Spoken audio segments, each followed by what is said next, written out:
A'udzu billahi minasyaitonir rajim. Bismillahirrahmanirrahim. Innal hamdalillah nahmaduhu wa nastaghfiruh wa nasta'inu bihi min syururi anfusina wa sayyiati a'malina.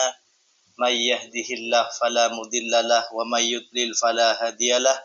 Wa asyhadu an la ilaha illallah wahdahu la syarikalah wa anna sayyidana Muhammadan abduhu wa rasuluhu sallallahu alaihi wasallam wa ala alihi wa ashabihi amma ba'du fa inna asdaqal hadits kitabullah ta'ala wa khairul hadi hadi Muhammadin sallallahu alaihi wasallam wa syarrul umuri muhdatsatuha wa kullu bid'atin dalalah wa kullu dalalatin finnar wa bihi qala Allah ta'ala wa huwa asdaqul qailin. Kita membahas atau mendalami ayat demi ayat lanjutan yang kemarin, yaitu ayat-ayat Al-Kahfi tepat pada ayat ke-11. Semoga dengan memahami ayat demi ayat ini kita lebih mengenal kandungan Al-Quran dan lebih meresapi ketika membacanya dengan mentadabburinya. A'udzu billahi minasyaitonir rajim. Bismillahirrahmanirrahim. Fadarabna 'ala adhanihim fil kahfi sinina 'adada. Ayat yang ke-11 ini menjelaskan tentang tidurnya Ashabul Kahfi yang merupakan tanda-tanda kebesaran Allah. Kita mulai dari potongan ayat fadarabna ala adhanihim. Arti linguistik, arti bahasa dari ayat ini adalah kami buatkan tutup kepada telinga-telinga mereka. Kalau Gus Baha itu mengartikan tidur miring, karena menutup telinga itu berarti tidur miring. Namun itu sebuah penafsiran saja. Menurut Syekh Sawi di sini maksud dari fadarabna ala adhanihim itu ada dua. Yang pertama makna hakiki, makna hakikat, kami buatkan hijab yang bisa mencegah pendengaran mereka. Jadi kalau ditakdir, fadarabna hijaban mani'an minas sama, lahum minas sama. Saya buatkan hijab, penghalang agar mereka tidak mendengar apa-apa. Namun maksud dari ayat ini bukanlah menutup telinga mereka, namun anamnahum, kami buat mereka tidur. Jadi menutup telinga atau tidur itu diserupakan dengan menutup telinga karena sama-sama tidak mendengar. Fil kahfi sinina adada, di dalam goa. Ya. Di dalam goa sinina adada, bertahun-tahun. Jadi sinin itu artinya tahun, adada berbilang, berarti berbilang-bilang tahun. Nanti part selanjutnya akan dijelaskan berapa tahun mereka ditidurkan oleh Allah Subhanahu wa ta'ala. Jadi yang dimaksud dengan fadarabna ala adhanihim fil kahfi sinina adada, kami buat mereka tertidur di dalam gua selama beberapa tahun. Summa ba'atsnahum lina'lama ayyul hizbaini ahsa lima labisu amada.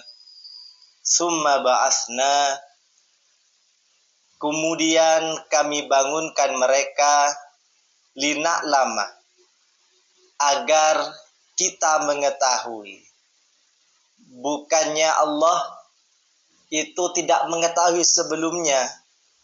Hanya saja yang dimaksud lina'lama, agar kita mengetahui ini, agar menjadi saksi bahwa Allah itu bisa menghidupkan kembali makhluknya walaupun sudah beratus-ratus tahun tidur. Ini juga menjadi salah satu bukti bahwa kita setelah mati akan dihidupkan kembali. Dan kita tidak boleh meragukan hal itu. Kalau kita memahami ayat-ayat ini, kita akan lebih berhati-hati dalam menjalankan kehidupan, karena kita hidup sesudah mati bukan dibiarkan, tapi sesudah mati kita akan dibangkitkan kembali dan mempertanggungjawabkan perilaku keseharian kita. Dengan memahami ayat ini, insya Allah ayat ini akan menjadi bimbingan, akan menjadi imam kita agar kita selalu berbuat kebaikan, agar setelah nanti dibangkitkan menjadi orang yang beruntung di akhirat nanti. Inilah yang dimaksud summa ba'atsnahum lina'lama ayyul hizbaini ahsa lima labithu amada. Ayyul hizbaini, siapa di antara dua golongan? Kenapa ayat ini menyebutkan dua golongan? Padahal Ashabul Kahfi ini bukan hanya dua orang. Maksudnya dalam kelompok Ashabul Kahfi ini ada dua kelompok yang berbeda pendapat. Firqatun taqulu yaumun, ada satu kelompok yang menduga bahwa mereka tidur hanya satu kali. Dari ayat ini, kalau kita tidak mengetahui secara pasti akan sebuah kejadian, maka kita tidak boleh langsung menyampaikannya kepada orang lain. Khawatir kejadian yang kita dengar itu tidak seperti fakta yang terjadi. Oleh karena itu ayat ini juga menjadi imam, pembimbing bagi kita. Janganlah kita selalu menyampaikan apa yang kita dengar. Jangan selalu kita menceritakan apa yang kita dengar. Cukuplah berdosa orang apabila menyampaikan semua apa yang dia dengar. Karena kenapa? Karena tidak semua apa yang kita dengar itu pantas kita sampaikan kembali kepada orang lain. Khawatir apa yang kita dengar itu khusus untuk kita pribadi. Inilah yang dimaksud ayyul hizbaini. Siapa di antara dua golongan? Dan golongan yang kedua itu mengatakan firqatun taquluh ba'da yaum. Ada yang mengatakan kita itu tidur hanya setengah hari. Ada yang mengatakan satu hari. Padahal mereka tidur itu beratus-ratus tahun. Jadi memang dugaan itu tidak seperti fakta yang nyata. Maka janganlah mengambil kesimpulan dari prasangka kita. Saya pernah dinasihati oleh umi saya, ibu saya, nak, kesimpulannya begini, janganlah kamu mengambil keputusan dari prasangkamu itu. Kadang prasangkamu itu tidak sesuai dengan fakta. Mungkin ini juga bisa kita renungkan bahwa prasangka bukanlah satu-satunya alat ukur untuk menentukan kebijakan atau menentukan langkah kita ke depan. Saya juga masih belajar untuk menata prasangka-prasangka ini sebagaimana salah sangkanya Ashabul Kahfi ini mengira tidurnya hanya satu hari, hanya setengah hari. Padahal mereka tidur beratus-ratus tahun. berapa ratus hari yang mereka lewatkan. Ternyata prasangka mereka, padahal mereka adalah orang soleh. Mereka adalah pemuda-pemuda yang mempertahankan keimanannya, tapi tetap salah prasangkanya. Apalagi kita yang masih menata keimanan, menata kehidupan agar menjadi lebih baik. Apakah kita akan mengandalkan dugaan kita? Fi muddati lubsihim ahsa lima labithu amada. Ahsa, mereka bisa menghitung. Ahsa ini bimakna adbatoh, membatasi berapa lama mereka tidur. Lima labisu, berapa lama mereka diam. Labisu itu labisa yalbasu lubsan, diam, amada, jangka waktu. Ayat yang kedua ini atau ayat ke-12 ini memberikan pelajaran penting kepada kita bahwa praduga-praduga yang terselip dalam pikiran kita itu tidak boleh kita pakai untuk menentukan atau untuk menilai seseorang. Inilah yang diajarkan terus oleh Rasulullah sallallahu alaihi wasallam, iyyakum wadh-dhannah, takutlah kamu kepada prasangka, fa innadh-dhannah akdzabul hadis, karena prasangka-prasangka itu merupakan berita-berita yang bohong.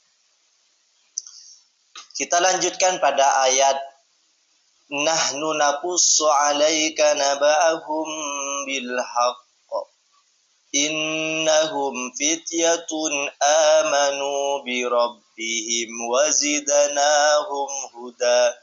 Nahnu naqussu 'alaik, kami ceritakan kepadamu Muhammad, naba'ahum bil haqq, dengan sebuah berita. Naba itu berita. Nakussuh, qassoh, kisah itu juga berita. Kami ceritakan kepadamu wahai Muhammad, naba'ahum, berita mereka, bil haqqi, ay bisidqih, dengan benar. Artinya Allah Subhanahu wa taala akan menyampaikan atau menjelaskan kepada kekasihnya Nabi Muhammad sallallahu alaihi wasallam dengan cerita-cerita yang jelas. Nahnu naqussu 'alaika naba'ahum bil haqq.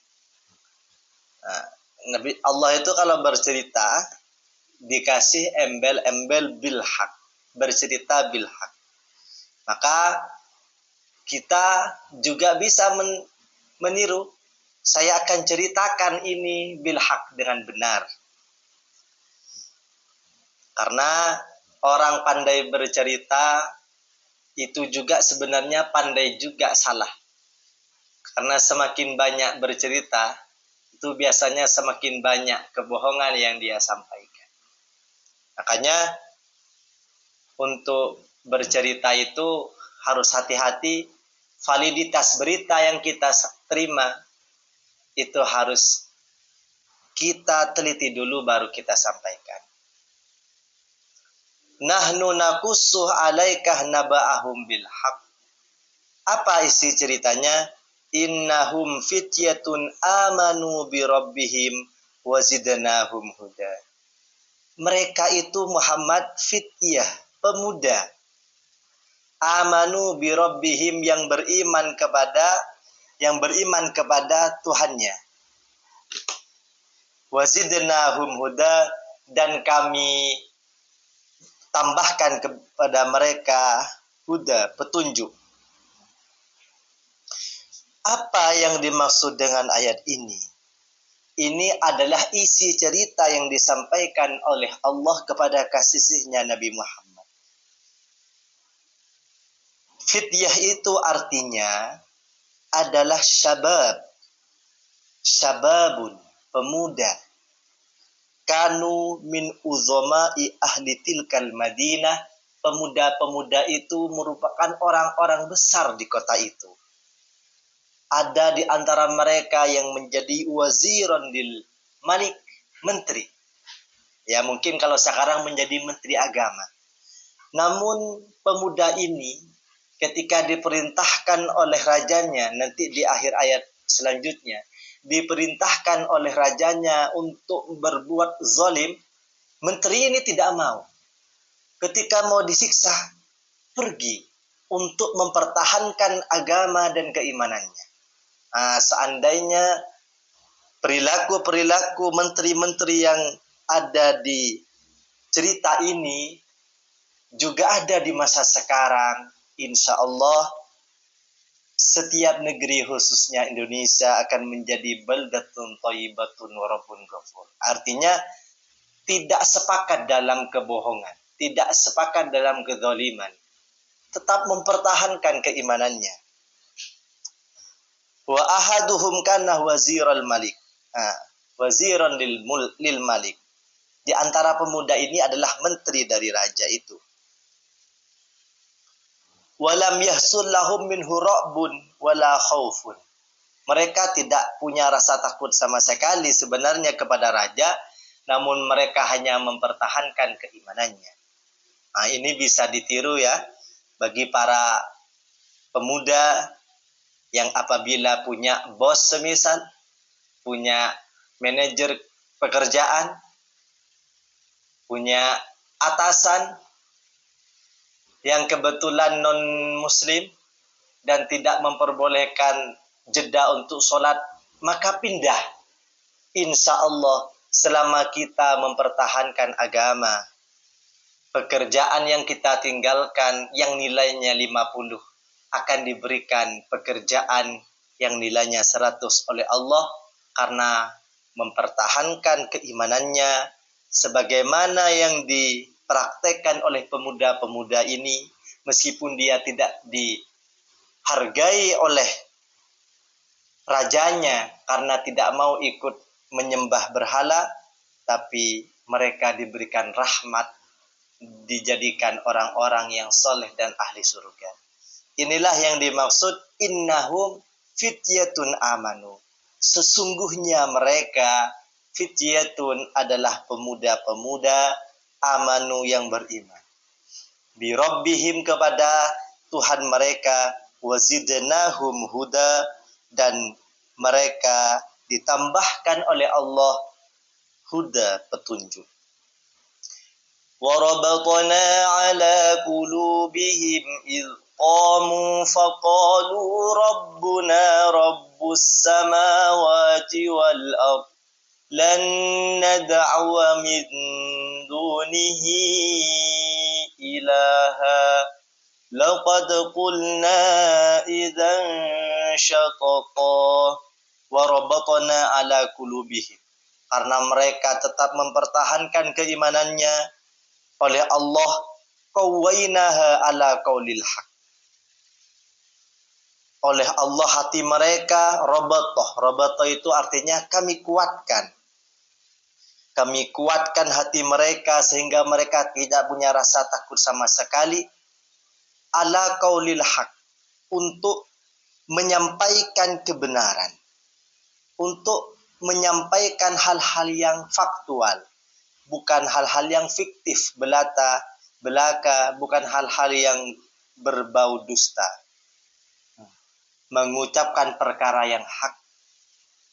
Inilah kalau kita berpegang teguh untuk mempertahankan keimanan, maka hati mereka, hati kita akan kuat. Ilqamu, ketika mereka berdiri, baina yadai malikihim, di depan rajanya, waqad amarahum bisujudi lil asnam. Presidennya itu memerintahkan mereka untuk ikut masyarakat yang lain, yaitu menyembah berhala. Apa? Qaulul haq yang mereka sampaikan, faqalu, kemudian mereka menyampaikan di depan raja. Di depan raja mereka berani. Seandainya kita semisal di depan presiden menyuruh menyampaikan ini, namun keliru, dia tetap menyampaikan yang benar. Apa yang disampaikan oleh pemuda-pemuda tangguh ini? Rabbuna Rabbus samawati wal ard. Tuhan kami bukan berhala. Tuhan kami bukan patung-patung itu, tapi Tuhan kami adalah Rabbus samawati wal ard. Tuhannya para langit dan bumi. Lan nad'u min dunihi. Sungguh kami tidak akan. Lan ini kalau dalam aspek nahwu, lan ini bermakna istiqbal. Tidak akan. Jangankan menyembah, akan menyembah saja tidak.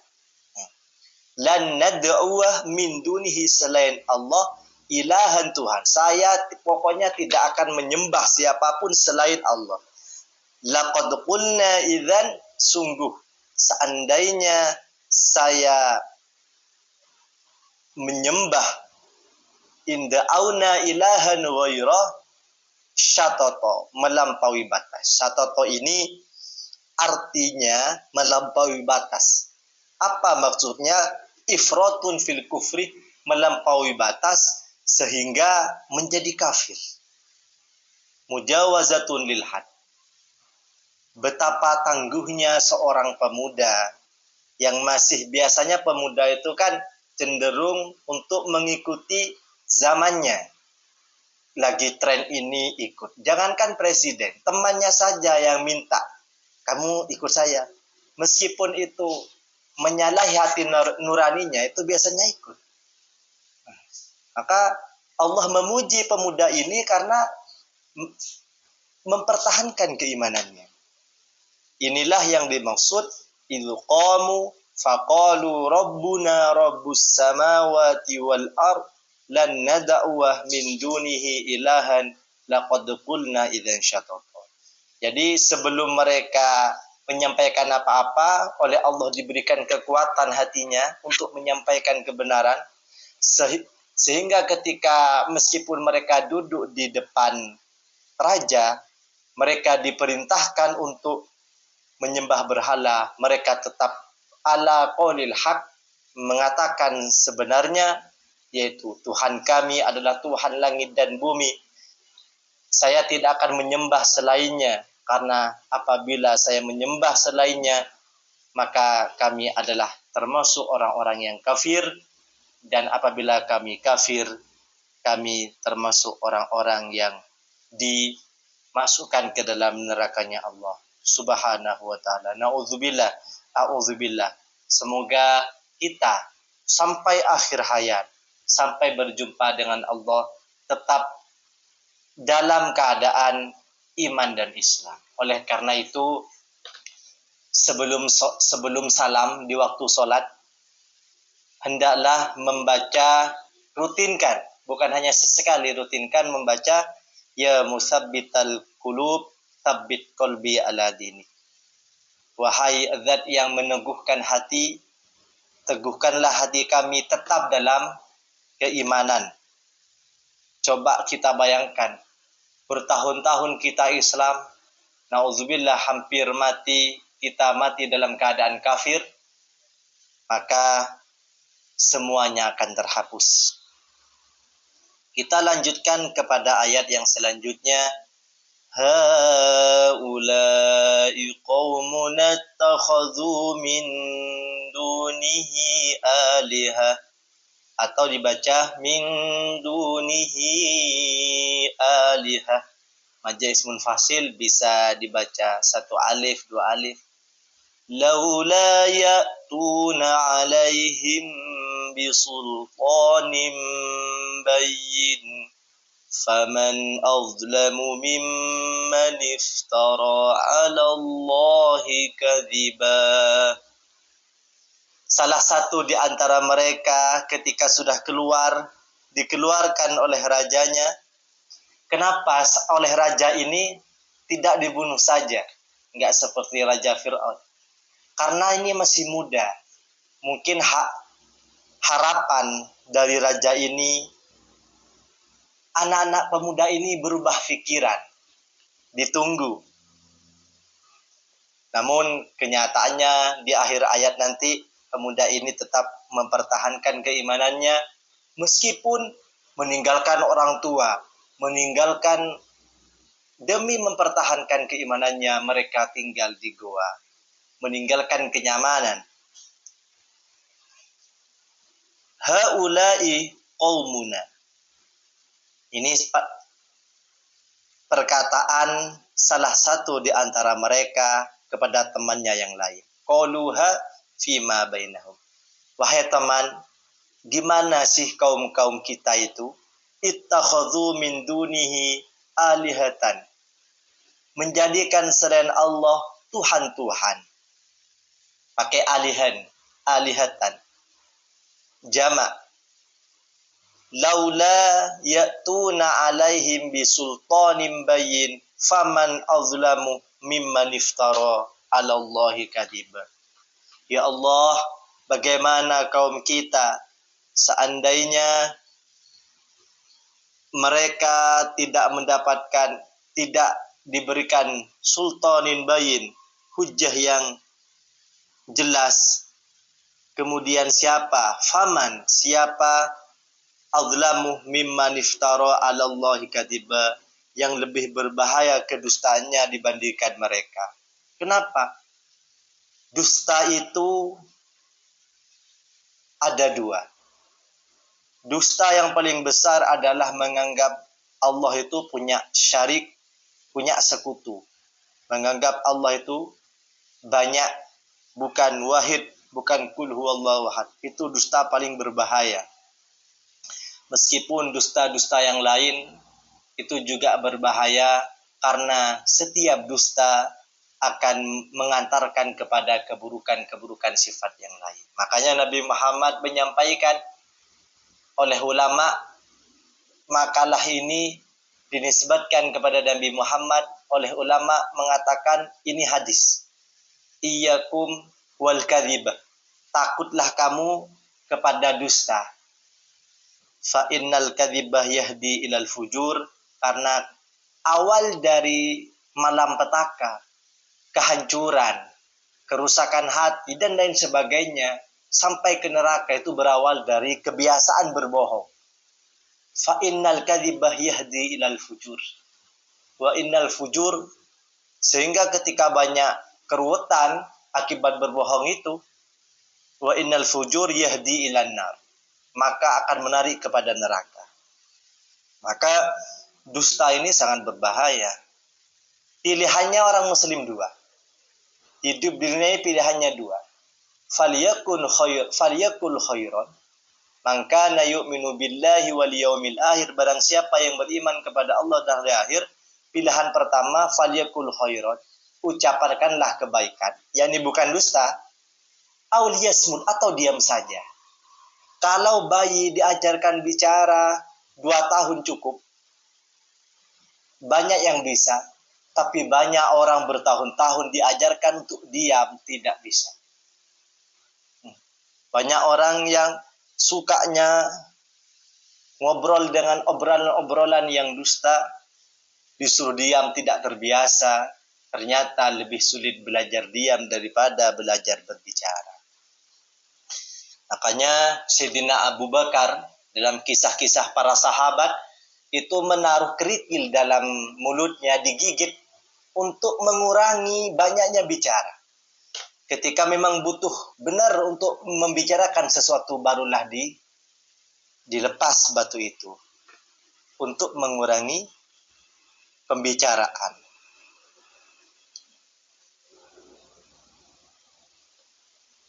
Dalam pembicaraan itu pasti ada kesalahan, maka orang yang mengurangi pembicaraannya berarti telah mengurangi dosanya.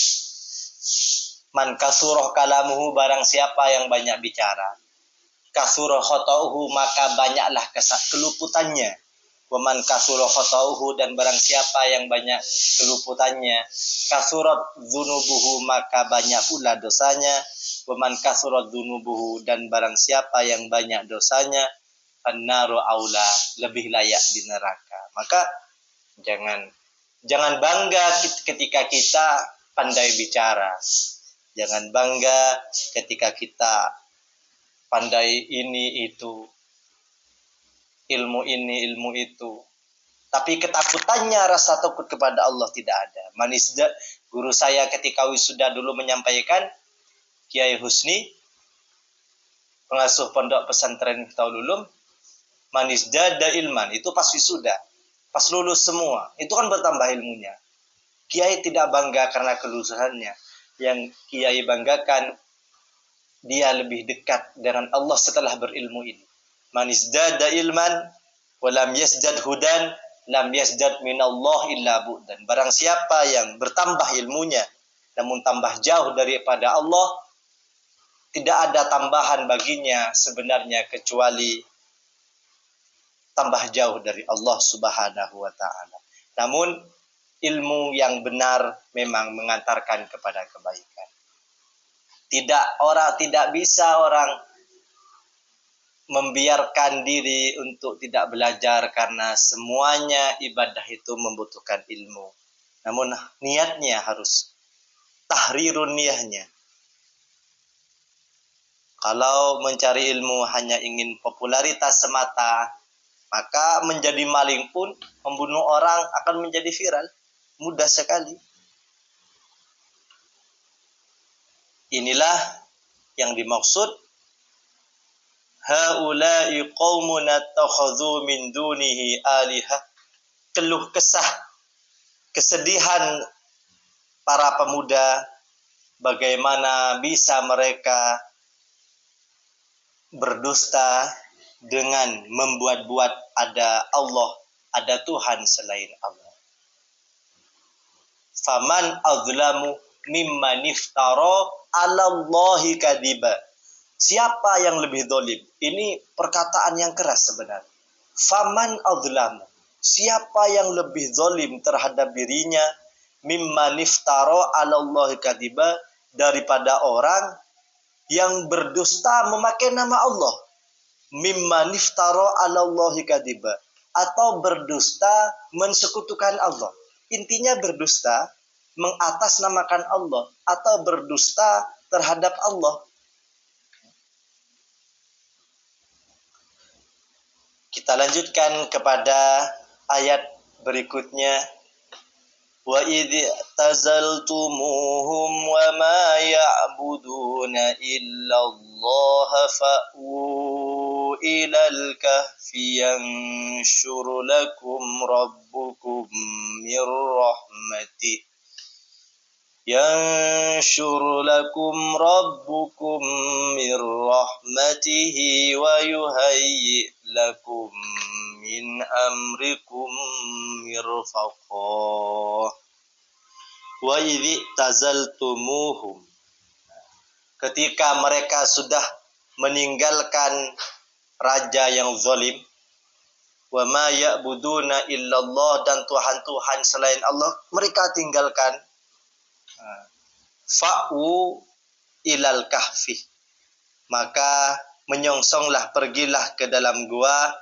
Yansur lakum rabbukum mir rahmatihi, maka Tuhanmu akan memberikan rahmat kepadamu.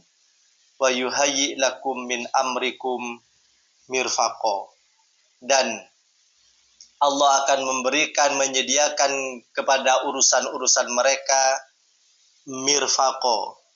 Mirfaqo ini sarana kecukupan.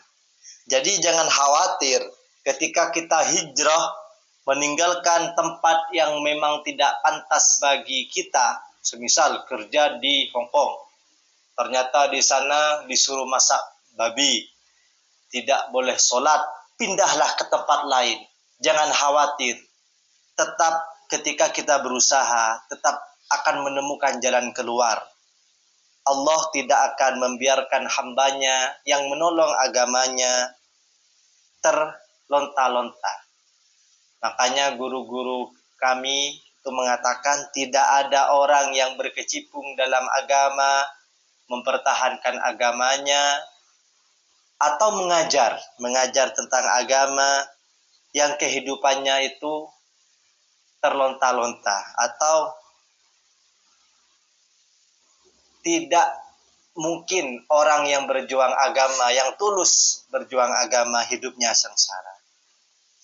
Ayat ini menggambarkan bahwa kepergian Ashabul Kahfi itu memang karena ingin mempertahankan keimanannya, maka Allah berikan yansyur lakum rabbukum min rahmatih, Allah berikan kepada mereka rahmatnya, kasih sayangnya, wa yuhayyi lakum min amrikum mirfaqo, dan menyediakan bagi mereka sarana kecukupan.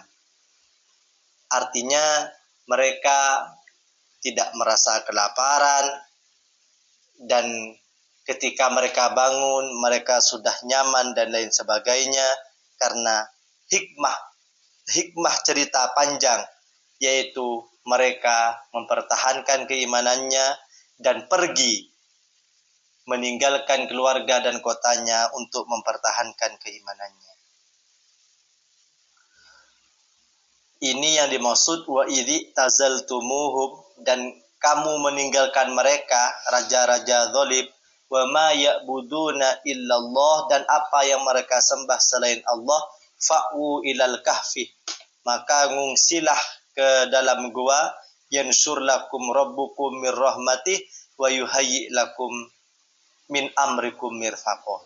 Ada sebuah perkataan dari teman saya dari Sarang, muridnya Mbah Mun, namanya Rifki, dulu satu kelas di UINSA, itu mengatakan kalau dulu orang bertapa itu di dalam gua untuk mencari rahmat, sekarang gua itu adalah pondok pesantren. Mereka meninggalkan fata morgana di luar demi mendalami agama, tirakat dan lain sebagainya, sehingga apabila keluar dari gua tersebut, dari pondok tersebut, mereka mendapatkan rahmat. Mungkin sampai ayat di sini saja.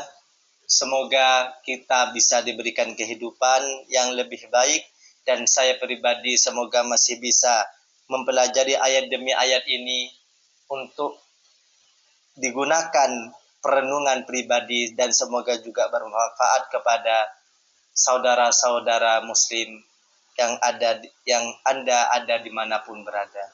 Akhiran, assalamualaikum warahmatullahi wabarakatuh.